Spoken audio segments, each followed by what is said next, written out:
So hello and welcome back friends to engineers का अड्डा। तो आज हम लोग आर्टिफिशियल इंटेलिजेंस प्लेलिस्ट की और एक वीडियो को देखने वाले हैं, जहां पर हम लोग आर्टिफिशियल इंटेलिजेंस सब्जेक्ट की दो मोस्ट इंपॉर्टेंट टॉपिक्स के बारे में डिस्कस करने वाले हैं, जिसका एक का नाम है बाय डायरेक्शनल सर्च और दूसरा का नाम है बेस्ट फर्स्ट सर्च। तो सबसे पहले हम लोग बाय डायरेक्शनल सर्च को देखेंगे, इसलिए मैंने यहाँ पर बाय डायरेक्शनल सर्च लिख के रखा है।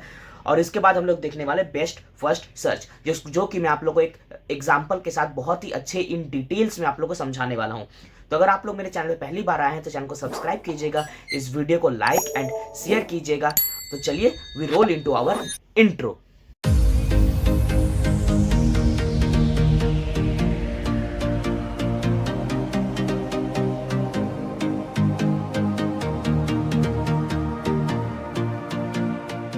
अब सबसे पहले आप लोग को जानना है कि बाई डायरेक्शनल सर्च का मतलब क्या है। अगर आप लोग की इंग्लिश थोड़ी सी स्ट्रांग है, अगर आप लोग को इंग्लिश अच्छे से आता है, तो आप लोग को बाई डायरेक्शनल का मतलब पता होगा। बाई डायरेक्शनल मतलब कि इस चीज़ को कहते हैं बाई डायरेक्शनल, यानी कि दोनों तरफ, आप दोनों तरफ जा सकते हैं।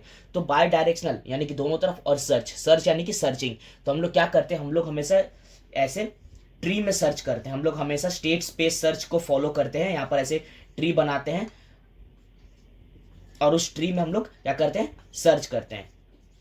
तो बाय डायरेक्शनल यानी कि ये मान लीजिए स्टार्टिंग पॉइंट है और ये गोल पॉइंट है, तो हम लोग एक एक चाल इधर से, एक चाल इधर से, एक चाल इधर से, एक चाल इधर से, यानी कि दोनों तरफ से हम लोग सर्च करते हैं। और जहां पर दोनों का कोलाइड हो जाता है, मतलब इस पॉइंट पे अगर कोलाइड हो गया तो यहां पर सर्च रुक जाएगा।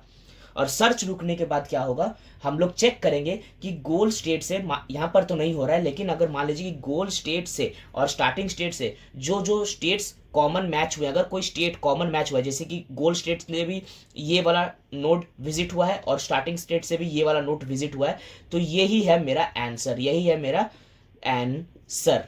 तो इस तरह से बाय डायरेक्शनल सर्च काम करती है। इसका बेनिफिट क्या है कि सबसे ये गारंटी देता है, क्या देता है, गारंटी। किस चीज की गारंटी भाई, कि ऑप्टिमल सॉल्यूशन देगा, ऑप्टिमल। ये 110% हमेशा ऑप्टिमल सॉल्यूशन देगा। लेकिन इसकी एक डीमेरिट क्या है कि ये सिर्फ गारंटी देता है बीएफएस के लिए, यानी कि ब्रेथ फर्स्ट सर्च के लिए ऑप्टिमल सॉल्यूशन की गारंटी देता है। डीएफएस का कुछ नहीं, डीएफएस के लिए कोई रिस्क नहीं लेने का, बिल्कुल रिस्क नहीं लेने का। क्योंकि डीएफएस क्या है कि अगर डेप्थ, जैसे कि ये मैंने आप लोग को जो बताई, ये डेप्थ फर्स्ट सर्च का ही टेक्निक हो गया कि डेप्थ से जा रहा हूँ, ऊपर से आ रहा हूँ। डीएफएस में ये गारंटी नहीं लेगा, क्योंकि हमको नहीं पता कि डेप्थ कितना दूर है। हो सकता है कि मैं चलते जा रहा हूँ, चलते जा रहा हूँ, चलते जा रहा हूँ, मुझे आंसर मिल ही नहीं रहा है। आप लोग को नहीं पता कि पाताल कितने अंदर है। आप लोग खोद रहे, खोद रहे, खोद रहे, खोद रहे, खोदते खोदते आप लोग पूरा ये धरती खोद के बाहर निकल के स्पेस भी खोदते जा रहे हैं। तो ये इनफाइनाइट है, आप लोग को नहीं पता। तो इसीलिए डेप्थ फर्स्ट सर्च में ये गारंटी नहीं दे सकता। लेकिन अगर है आंसर तो आंसर ये जरूर देगा, लेकिन अगर नहीं है तो ये गारंटी नहीं देता। लेकिन बीएफएस में ये हमेशा ऑप्टिमल सॉल्यूशन की गारंटी आप लोग को देता है। इसीलिए इसको कहते हैं इनकम्प्लीट इन डीएफएस, इसको डीएफएस में इनकम्प्लीट कहते हैं।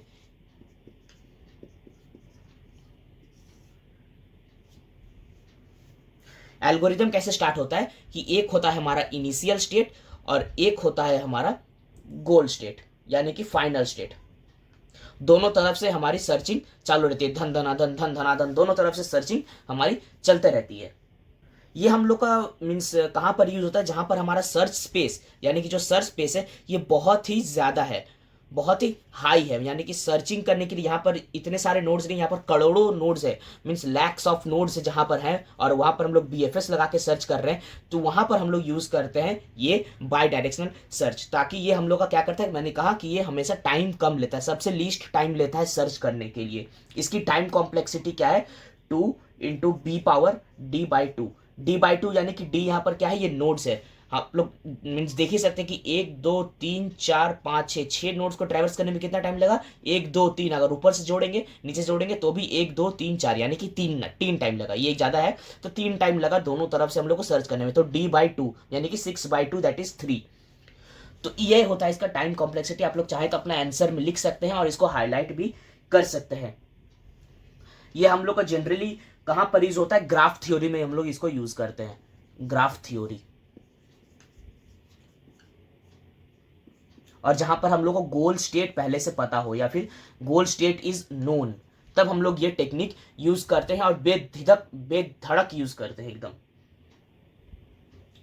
और एक चीज़ आप लोगों को जानना है कि ये यूनिडायरेक्शनल के लिए एफिशिएंट नहीं है। ये पॉइंट भी आप लोग हाईलाइट करके लिख सकते हैं। यहाँ पर कुछ कुछ की पॉइंट्स मैं बता रहा हूँ, ये चीज़ आप लोग हाईलाइट करके लिखिएगा, आप लोग को नंबर ज़्यादा ही मिलेगा। Not optimal for unidirectional search या फिर not efficient for unidirectional search. और ये जो मैं पॉइंट्स बता भी रहा हूँ ये आप लोग को मेरे नोट्स में मिल जाएगी। नोट्स बिल्कुल फ्री है, आप लोग एक्सेस कर सकते हैं। डिस्क्रिप्शन बॉक्स में लिंक मिल जाएगी, आप लोग ड्राइव पे जाइएगा, लिंक डाउनलोड नोट्स डाउनलोड कर लीजिएगा और अपना नोट्स मेरे नोट्स को देखकर और इस वीडियो को देखकर बना लीजिएगा। तो बाय डायरेक्शनल सर्च में फ्रेंड्स इतना ही था, आप लोग को इससे ज़्यादा बाय डायरेक्शनल सर्च में जानना नहीं है। आप लोग को अगर पूछा भी जाता है तो मैक्सिमम ये 3 से 4 नंबर का पूछा जाएगा, 3 to 4 मार्क्स। और इतना मैंने बता दिया ये 4 मार्क्स के लिए मोर देन एनफ है। ये सब लिखने में आप लोग का मिनिमम हाफ पेज भर जाएगा। ये ट्री बनाना है, ट्री को एक्सप्लेन करना है, ये सब पॉइंट्स बताने हैं, ये सब पॉइंट्स को थोड़ा एलाबोरेट करके, अगर आप लोग इंग्लिश अच्छी है तो आप लोग घुमा फिरा के ऐसे घुमा फिरा के जलेबी की तरह इसको लंबा कर सकते हैं आंसर को। तो अब हम लोग देखते हैं जो मोस्ट इंपॉर्टेंट हमारा है वो है बेस्ट फर्स्ट सर्च। तो फाइनली जो मैं आप लोग को बता रहा था ह्यूरिस्टिक सर्च, ह्यूरिस्टिक वर्ड आप लोगों ने कई बार सुना होगा। तो फाइनली ह्यूरिस्टिक सर्च का टेक्निक का एक एग्जाम्पल आप लोग के लिए मैं लेकर आ चुका हूँ। बेस्ट फर्स्ट सर्च भी हो जाएगा और ह्यूरिस्टिक कैसे काम करता है ये भी आप लोग को पता चल जाएगा with this example, legendary example. तो सबसे पहले मैं एग्जांपल से शुरू करता हूँ, फिर आप लोग को समझाने की कोशिश करूंगा। बस इसमें एक पॉइंट आप लोग को बताना चाहूंगा कि क्या है ये, it is a technique of informed search. हमारे पास आप लोग को पता है कि 2 टेक्निक है, इन्फॉर्म्ड एंड अनइन्फॉर्म्ड। तो ये इन्फॉर्म्ड सर्च टेक्निक है यहाँ पर, यानी कि हम लोग को पता है। और मैंने आप लोग को पहले बताया था कि इन्फॉर्म्ड सर्च की टेक्निक के अंदर ही हम लोग ह्यूरिस्टिक यूज करते हैं। अगर आप लोगों ने मेरी पिछली वीडियोस देखी है तो आप लोग को ये पॉइंट तो एकदम मुंह जुबानी याद होगा। तो सबसे पहले हम लोग शुरू करते हैं। सबसे पहले हम लोग को क्या ढूंढना है, इनिशियल स्टेट। इनिशियल स्टेट हमारा क्या है, ए है, और गोल स्टेट क्या है हमारे पास, यहाँ पर गोल स्टेट है जी, यानी कि ए हमारा इनिशियल और ये जो जी है ये हमारा गोल स्टेट है। यहाँ से हम लोग को यहाँ तक जाना है और हम लोग को शॉर्टेस्ट डिस्टेंस फाइंड करके जाना है, ऑप्टिमल सॉल्यूशन हम लोग को चाहिए। तो शुरू करते हैं कि हमारा पहला स्टेप क्या है, ए। हम लोग कहाँ से शुरू कर रहे हैं, ए से हम लोग शुरू कर रहे हैं। ए है इनिशियल स्टेट, तो ए हम लोग को कहाँ कहाँ लेके जा रहा है, नोट देखिए, बी सी एंड डी। ए हम लोग को लेके जा रहा है बी सी एंड डी। लेकिन अब हम लोग एक एक करके सारा देखेंगे। अब इसके बाद बी सी डी तक तो जा रहा है, तो अब हम लोग को ए का काम खत्म। ए को हम लोग ऐसे क्रॉस कर देंगे और हम लोग अब चेक करेंगे कि बी से जी तक का डिस्टेंस कितना है। यहाँ पर देखिए बी से जी तक का डिस्टेंस है 32। उसी तरह से सी से जी तक का डिस्टेंस कितना है 25 एंड और क्या है डी से जी तक का डिस्टेंस है 35। अब हम लोग को देखना है इसमें से तीनों में से सबसे कम डिस्टेंस कौन सा है, जो कि 25 किसके लिए था, सी से जी तक का वैल्यू। तो हम लोग का नेक्स्ट नोड क्या होगा, सी होगा। जो शॉर्टेस्ट डिस्टेंस होगा उसको हम लोग नेक्स्ट नोड लेंगे, यानी कि हम लोग अब सी लेंगे। अब सी को यहाँ ले लिए तो सी को भी फिर से हम लोग काट देंगे और सी कहाँ तक लेके जा रहा है उसको देख लेते हैं। सी कहाँ ले जा रहा है, ए को लेके जा रहा है। ए तो हम लोग देख चुके हैं, ए को नहीं लिखना है। ये कहाँ जा रहा है, ई एंड एफ, तो ये जा रहा है E/F तक। अब इसके बाद E/F तक तो फिर से सेम रिपीट करेंगे हम लोग। ई गोल तक कितने डिस्टेंस पे जा रहा है, E to G 19 और F to G कितना है, F to G 17। तो यहाँ पर अब शॉर्टेस्ट कौन सा हुआ 17, तो हम लोग क्या लेंगे, हम लोग लेंगे F को। तो यहाँ पर फिर से हम लोगों ने F को ले लिया और F को ले लिया तो F कहाँ तक जा रहा है, F सिर्फ जा रहा है G तक। F जा रहा है कहाँ तक, G तक, तो हम लोग F को भी क्रॉस कर देंगे।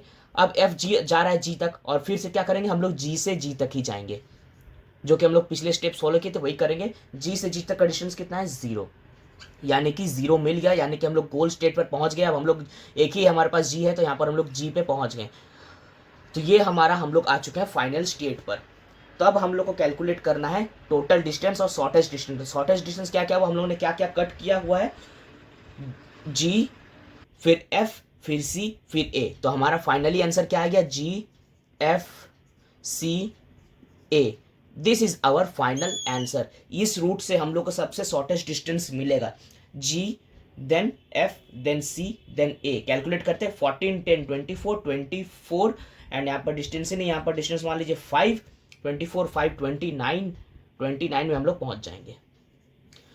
तो इस तरह से हम लोग काम करते हैं ह्यूरिस्टिक वैल्यू। ये जो है हमारा, ये जो गिवन है इसी को कहते हैं, क्या कहते हैं, ह्यूरिस्टिक वैल्यू। हम लोग ये जो वैल्यूज हैं इन सबको, डिस्टेंस को हम लोग कैलकुलेट नहीं करते, इन डिस्टेंस को देखकर हम लोग काम नहीं करते। यहाँ पर बेस्ट फर्स्ट सर्च में यही इसका खासियत है। हम लोग क्या देखते हैं, ह्यूरिस्टिक वैल्यू को देखकर काम करते हैं कि ह्यूरिस्टिक वैल्यू क्या कहता है। तो ह्यूरिस्टिक वैल्यू के अकॉर्डिंग हम लोग को ये हमेशा क्या देगा, गुड सॉल्यूशन देगा, हमेशा गुड सॉल्यूशन देगा, ऑप्टिमल की गारंटी नहीं देता है ये। इस पॉइंट को आप लोग हाईलाइट करके लिखिएगा कि it always gives us a good solution but it does not gives the guarantee of optimal solution.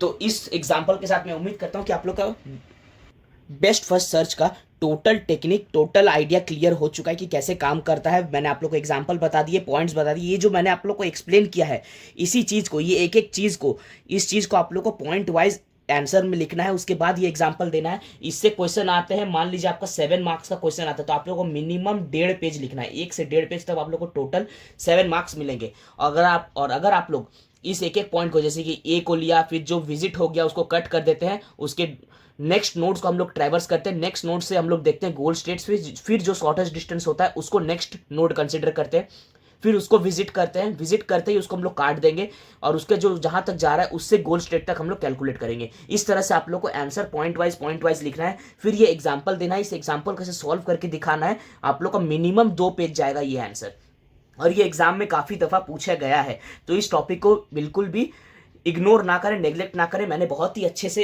With means short में आप लोगों को एक्सप्लेन कर दिया। और अगर आप लोग को जानना है कि और कैसे लिखना है तो आप लोग मेरे नोट्स को एक्सेस कर लीजिएगा। मैंने पहले ही बताया, फिर से बता रहा हूँ कि नोट्स बिल्कुल फ्री हैं, आप लोग देख सकते हैं। मैं उम्मीद करता हूँ दोस्तों कि आप लोग को वीडियो पसंद आई होगी। अगर आप लोग को वीडियो इन्फॉर्मेटिव लगी, समझ में आई हो कॉन्सेप्ट, तो प्लीज़ इसको शेयर कीजिएगा अपने फ्रेंड्स के साथ, क्लासमेट्स के साथ। और अगर आप लोगों ने अभी तक मेरे चैनल को सब्सक्राइब नहीं किया है तो चैनल को सब्सक्राइब कीजिएगा। और अगर एआई की प्लेलिस्ट आप लोगों ने अभी तक एक्सेस भी नहीं की है तो एआई की प्लेलिस्ट भी एक्सेस करना ना भूलें। तो मिलता हूं दोस्तों अगले वीडियो पे। Till then bye bye and take care friends.